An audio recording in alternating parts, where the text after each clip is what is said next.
I knew that there was a special connection between Canadians and the Dutch. But what I liked about it was that I got to see your family, but I got to see the big picture, but I also got to see the royal family. Yeah. We didn't really plan on, sort of having them parallel the way that it worked out, but somebody mentioned, I think, early on that the royal family in Holland is very much revered, and especially at that time. Yeah, especially at that time. So we knew, and we also knew that our grandparents felt the same way. So once we started looking into doing some research on the royal family, we realized there were all these similarities and all these parallels, but at the same time it was a really interesting contrast. So it just seemed natural to weave them in, fit them in. And I think the interesting thing is too that we didn't realize right away when we were writing about our family. We were trying to find out what happened in Holland in a larger sense during the war, and we knew that there was the aspect of resistance and of collaboration, and there was the royal family thing going on, and there was the difficulties of the Jewish people going on, and all of those kinds of things happening.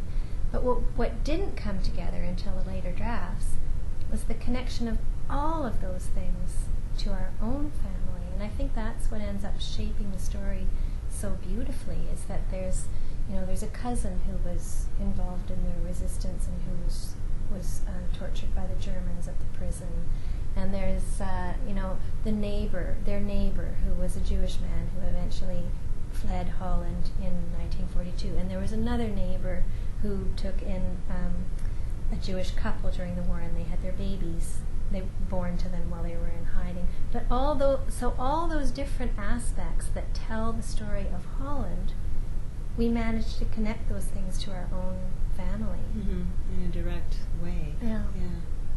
Being an occupied country means you got bombed by both sides, Yeah. which is quite horrible. I mean, one of the worst. What's Sunday, March 1945? I think is the name of the chapter. Yeah. And it's starts off as a perfectly ordinary day. People living in Holland at the time had a glimmer that the end was near. So, the end of the war was near. There was some hope. There was, something on the horizon to look forward to.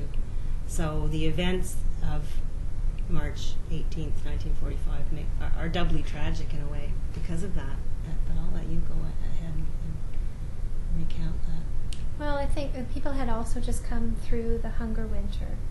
That's the term that it's been given in Holland, where many thousands of people died of starvation. And our family was particularly lucky that Opal was a market gardener, so they always had, some sort of food, even though it was pretty meager at times.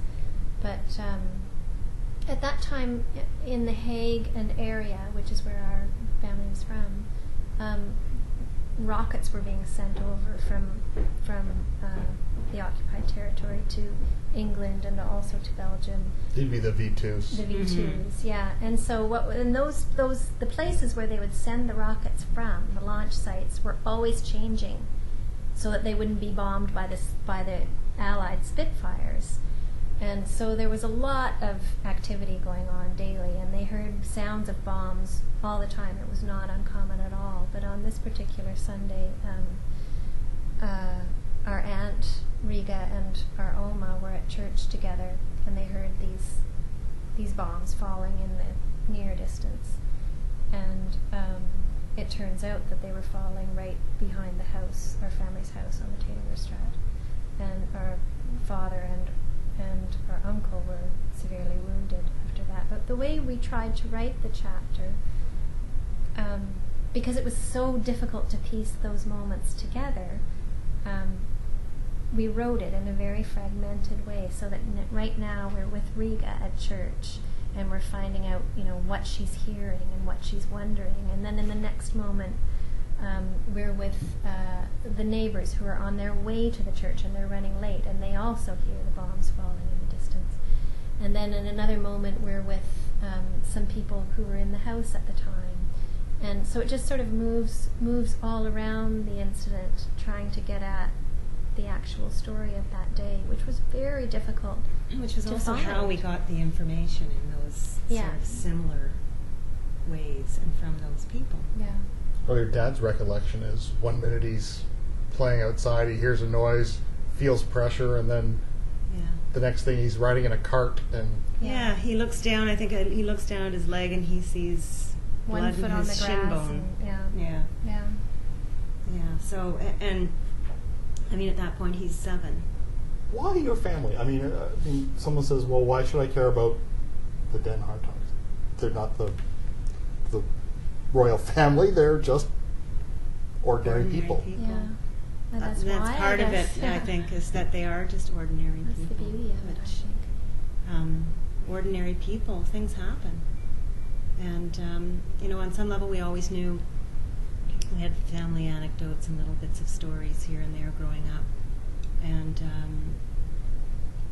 we just always thought it was an interesting story that a lot of people could relate to on a number of different levels. Yeah. Because you see the big canvas all the time, but you want to see, but what was it really like? Mm-hmm. And maybe prompt people to ask the questions while there's still some grandparents Yes. around to ask the questions. Exactly. Absolutely. Yeah. Well done. Thank you. Thank you. The book is The Occupied Garden, recovering the story of a family in war-torn Netherlands. I've been speaking with the authors and sisters, Kristen Den Hartog and Tracy Kasaboski, and The Occupied Garden, published by Maclellan Stewart.